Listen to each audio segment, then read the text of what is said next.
tomorrow night against the Vancouver Canucks. So Pickard in goal tonight for the Avalanche, 3-3-1 on the season for the Avalanche.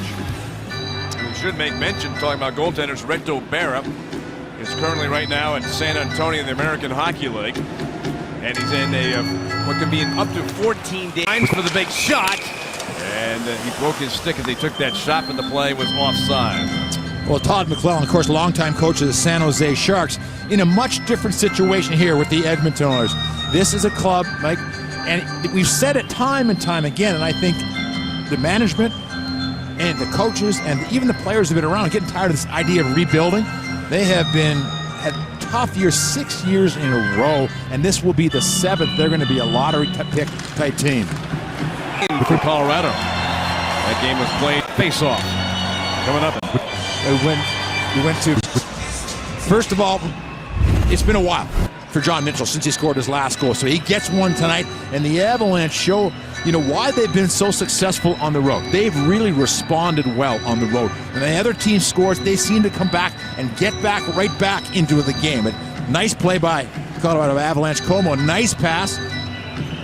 That's his 19th assist, Como. That's his second best season he's had in his career as far as assists. Now tied up at 1.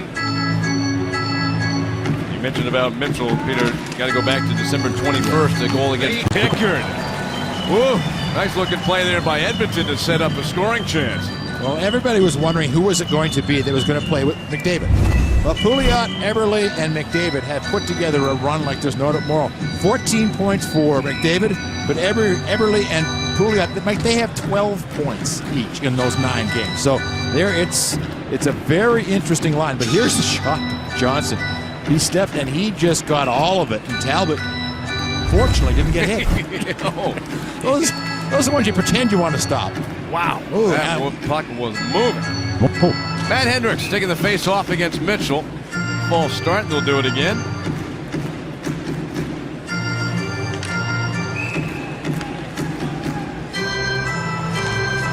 Barry cradled by Cam Talbot. We'll have another face-off. Well, for Tyson Barrie, it was interesting the other day in a press conference after a game the Avalanche had. Patrick Roy certainly didn't call them out, but he named them, the guys that were the core players. There was Barrie, there was Johnson, there was Landeskog, there was Duchesne, there was McKinnon. These are the guys that are going to have to lead us. And I think for the Colorado Avalanche, to a man, they know that those top guys are going to have to be good. Recording resumed. You're thinking, oh, he's going to save it. And it's the exact opposite when things are going well. You just shoot and he goes, this is going in. And, it's a weird thing to have to go through. To get his stick in the way of the pass. Boy, that was a nice play because Hall, you could see that Hall saw the man the entire way, but Johnson just gets the stick back in time. Reaches back with that long stick. You saw Landeskog, he was all ready to dive to try to get back.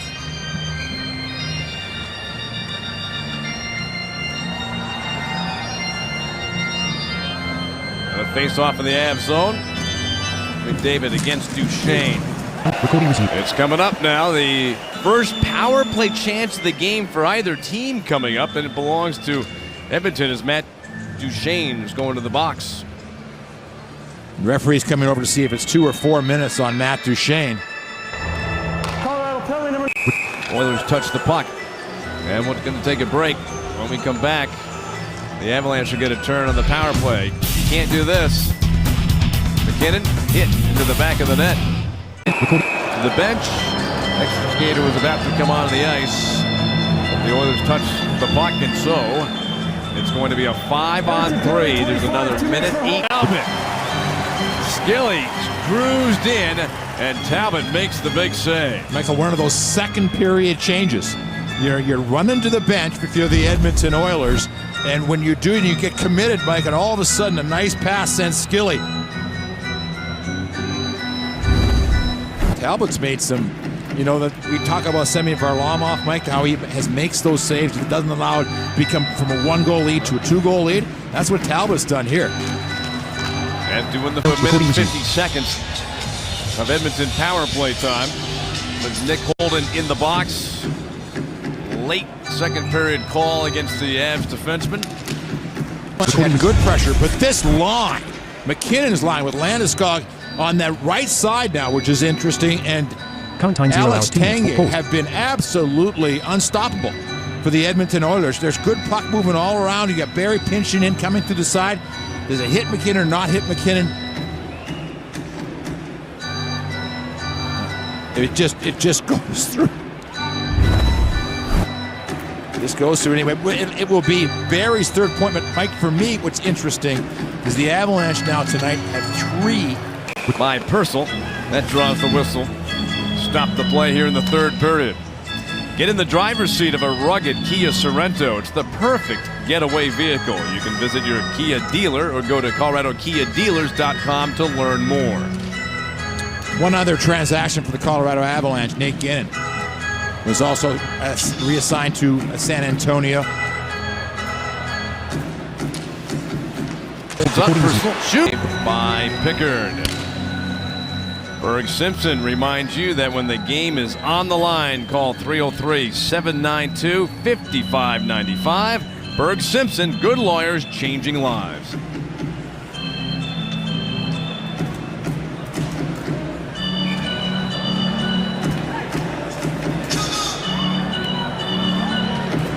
The Edmonton Oilers have pulled their goaltender, Cam Talbot, with 4:12 remaining in the face-off in the Avalanche zone.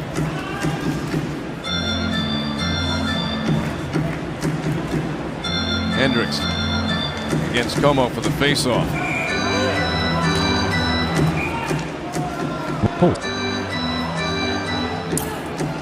A little discussion about Eberle jumping into the face-off circle too early, so that means Hendricks tossed out. It's a different game tomorrow against Vancouver. This Edmonton team, they are top-heavy and forward. They're going to come at you and skate and skate and skate. They struggle in their own zone. And for Vancouver tomorrow, they just don't, other than the Sedins, they don't have much scoring. No. And the Avs have done a nice job. Holter Skater comes back out for the Oilers. A little help from Hall.